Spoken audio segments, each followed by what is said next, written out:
Hi అండి. మునక్కాయ చారు ఎలా చేయాలో చూసేద్దామా?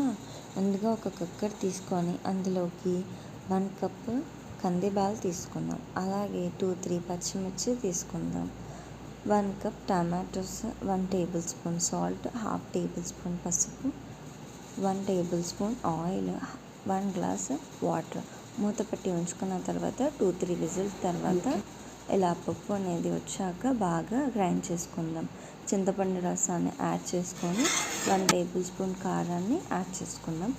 1/2 గ్లాస్ వాటర్, ఆయిల్ వేసుకొని జీలకర్ర ఆవాలు, ఎర్రగడ్డలు, తెల్లగడ్డలు వేసుకొని బాగా వేయించుకున్న తర్వాత ఎండుమిర్చి, కరివేపాకు వేసుకొని బాగా వేయించుకుందాం.